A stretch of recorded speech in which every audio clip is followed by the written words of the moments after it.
India, it's like this huge melting pot of cultures and traditions, right? But have you ever thought about like communities within that mix that are like a fusion of different things? Today we're diving deep into the world of the Manipuri Muslims. They're also known as Pangal or Meitei Pangal. Yeah, fascinating group. It's like a perfect example of how you can blend faith and local traditions to create like this vibrant identity. You got it. And for today's deep dive, you sent me this really interesting document. I mean, it's titled like Untitled Document Yeah. 1.pdf. Yeah, very descriptive, right? But the content's gold. Definitely, yeah. We're going to try to like unpack everything about the Pangal community. Their origins, their culture, the impact they've had on Manipuri society. It's a story about integration, resilience, and this really cool cultural mix. So where do we even begin with a community that has such a unique history? The document mentions the 17th century King Khagemba. His reign seems pretty key for their story. Right around that time, you see the beginnings of the Pangal community in Manipur.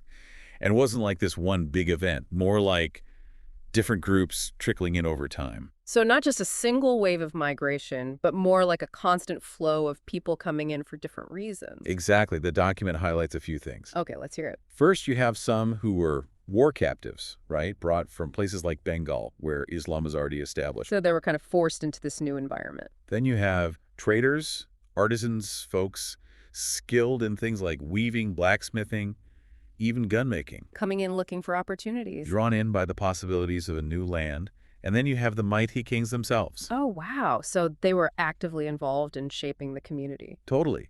Even King Khagemba himself. He was recruiting Muslim soldiers and administrators, bringing them into the fold. So they weren't just allowed to settle. The kings were actively seeking them out for their skills and expertise. Exactly. And that makes King Khagemba's reign super important. Yeah. He didn't just let them in, he gave them land privileges. Creating a space where they could integrate but still keep their Islamic faith. Exactly. A real win-win.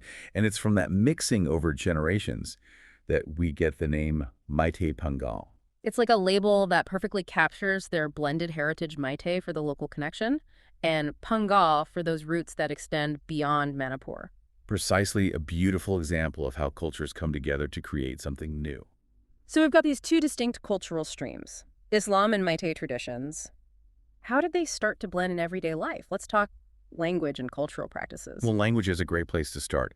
While they primarily speak Meiteilan, the common language of Manipur, you also see Bengali, Urdu, and Arabic. Especially for religious purposes and in their literature, right? Exactly. Arabic, especially for prayers and Islamic studies. And their names, it's like this really unique mix of Meitei and Arabic elements. Oh, yeah. You see names like Abdul Rahim Singh or Emin Sulaman Meitei. So cool. It's not just about having two names. It's like they're embodying both cultures in their very identity. Absolutely.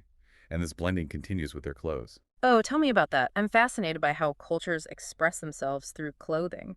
Well, the men might wear the traditional kurta pajama or lunjai. Those are pretty standard in many South Asian cultures, right? You got it. But you also see Meitei-inspired coats. And for formal events, the sherwani and feta. So they're drawing from both traditions. And for women, you might see the hijab paired with the makela or salwar kameez, even a modestly styled fennec sometimes. It's like they've created their own distinct style by blending elements from different cultures. That's the beauty of cultural fusion. And speaking of blending, we can't forget about food. Ah, food. Always such a great way to understand a culture. What's unique about Pangal cuisine? Because of Islamic dietary laws, they don't eat ungari, that fermented fish that's common in Mai Tai dishes or pork. So they had to adapt some of the local recipes. And they did it in such interesting ways. For Yeah. example, they make kangu, which is this popular veggie stir-fry, but without the fermented fish. Makes sense. And they've also brought in dishes that are traditionally Islamic. Yeah, things like beef and chicken curries made with local spices. Sounds delicious. Oh, and of course, pulao and biryani, especially for Eid celebrations. Can't forget those. And for sweets. Sheer kurma during Ramadan pakora and samosa for iftar. You know those evening meals during Ramadan? It's like they've built a bridge between two culinary worlds. Absolutely. And what about religion and social practices? The document mentions they're mostly Sunni Muslims with Sufi influences. That's right. Mosques or masjids in Islamic schools. The madrasas are like the heart of their community life. Not just places of worship, but also centers for education and community building. Exactly. And when it comes to festivals, it's so cool to see how they celebrate Islamic events with their own unique twist. So tell me, what does Eid look like in Manipur? Okay, so for Eid al-Fitr, the one that marks the end of Ramadan, Yeah, the big feast. you have the traditional prayers and the acts of charity like zakat and fitra. Giving back to those in need. But then you also have these community feasts with traditional Manipuri sweets, alongside the Eid dishes like sheer kurma pulao and beef curry. It's like a fusion feast. And then for Eid al-Adha, or Bakrid, That's the one with the animal sacrifice, right? right, the Qurbani, where the meat is shared among family, friends, and the poor. That time for generosity and sharing. Then you have Muharram, with its mourning rituals and community gatherings, and Shabi Barat, where people pray for the deceased, visit cemeteries, and give out sweets to remember them. All very important observances, and Ramadan itself. Oh, it's observed with fasting from dawn till dusk, special iftar meals in the evening, Taraweeh prayers at night, and recitations of the Quran. Such a spiritually enriching month. And of course, the weekly Jumu'ah prayers. Right, the Friday prayer is a key community gathering with sermons on important social and religious matters. It's amazing how they've woven their faith into the local cultural fabric, even marriage customs. The document talks about this blend of Meitei traditions and the Islamic nikah ceremony. It's another beautiful example of that cultural syncretism we keep talking about. They're not just adapting, they're creating something new and unique. And it's not just about receiving influences. They've also made significant contributions to Manipuri society. Absolutely. The document talks about their historical involvement in politics and administration, all the way back to their roles as royal guards and advisors. What about in more recent times? How have they contributed to the political landscape? Well, you see Pangals participating in state politics at all levels. The document mentions some notable figures like Emdrin Ali Muddin. He was the first chief minister of Manipur. Yeah, back in the early 70s, a huge milestone. But, the struggle for representation continues. It shows that integration hasn't always meant equal access to power. Makes you think about the complexities of minority representation. Now, you have figures like Amda Abdul Salam, Mhm. a former Rajya Sabha MP and a dedicated social worker, and Amdrashuddin Khan, a fierce advocate for Pangal rights. So they've had a presence in politics for quite some time. Absolutely. And their contributions go beyond politics. They've made their mark on education and literature as well. Yeah, the document mentions some key figures there too. Right. You have scholars like A.R. Jalaluddin, a historian who's dedicated himself to documenting Pangal history, and S. Bashir Ahmad, a writer and poet who's enriched both Manipuri and Pangal literature. It's so important to have those diverse voices sharing their stories and perspectives. Couldn't agree more. And speaking of diverse contributions, they've also had a hand in trade and the economy. Tell me about that. What kind of economic activities are they involved in? Historically, they've been strong in agriculture business and entrepreneurship, Keeping those entrepreneurial spirits alive, and they're known for their skills in traditional crafts like handloom and handicrafts. contributing to the local economy and keeping those artistic traditions alive. And let's not forget sports. The document mentions names like N.A. Shakir in football and Embrun Rahman in boxing. Showing their talent and representing Manipur on a wider stage. It's really impressive, the range of their contributions. But like many minority communities, they also face challenges. The document highlights issues like educational and economic backwardness. Which is a real concern, especially considering their rich history and all they've accomplished. What are some of the other hurdles they encounter? Sadly, Manipur has seen its share of ethnic and political tensions involving different communities, including the mighty Nagas Kukis and Pangals. It's a complex landscape with different groups vying for resources and recognition. As a minority group only making up about 8–9% of the state's population, the Pangal community faces a constant struggle for greater political representation and social and economic development. Or political influence is limited despite their long history in the region. And that educational and economic backwardness, it's not just a statistic, it's a reflection of historical marginalization. It can create barriers to opportunity, making it harder for them to fully participate in and benefit from Manipur's development. Addressing these issues is crucial for their growth and integration. With that long history of integration under King Khagemba, you have to wonder why these issues persist. It's a good question. Are there specific historical factors that continue to play a role in these challenges? It's definitely something to think about.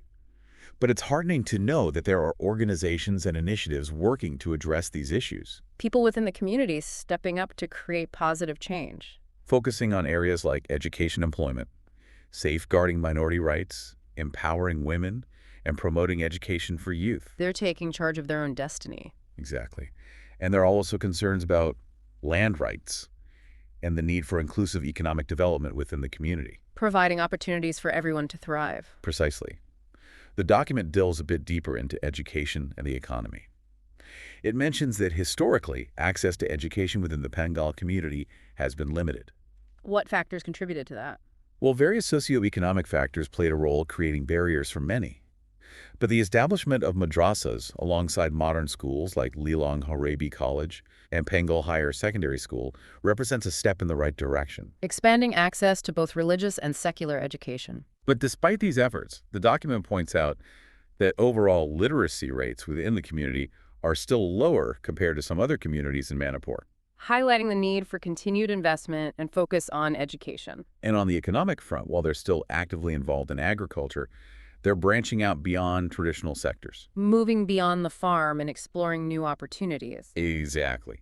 While agriculture and fishing are still important, as are those traditional crafts like hand-loom weaving and embroidery practiced by women. Beautiful and intricate skills passed down through generations. We're seeing more Pangals taking up government jobs, starting businesses, becoming entrepreneurs. Especially in urban areas like Imphal, Fubal, and Lilong. Right, and the younger generation is pursuing careers in fields like IT, medicine, and engineering. A sign of progress and a diversification of their economic pursuits. It paints a picture of a community that's evolving, adapting, and embracing new possibilities. They've come a long way since their arrival in Manipur centuries ago. They've carved out a space for themselves, blending their heritage with local traditions and contributing in meaningful ways to Manipuri society. It's a story of resilience, adaptation, and cultural fusion. The Meitei Pangal are a vital thread in the diverse tapestry of Manipur. And their story raises some really important questions about cultural interaction and the challenges faced by minority communities. Questions that are relevant not just in Manipur, but in diverse societies around the world. It's been a fascinating deep dive into the world of the Meitei Pangal, a community that's both unique and universal in its experiences. A reminder that diversity is a source of strength, and that every community has a story worth exploring. Thanks for joining us on this deep dive into the world of the Meitei Pangal. It's a journey that leaves us with a lot to think about. Absolutely, and hopefully inspires further exploration of the many fascinating cultures that make up our world. Until next time, keep exploring, keep learning, and keep celebrating the richness of human diversity. That's what it's all about. What does the story of the Meitei Pangal ultimately tell us about the complexities of cultural interaction and the challenges faced by minority communities in diverse societies? It's a question that stays with me long after our deep dive concludes. It's a question worth pondering, for Yeah. sure.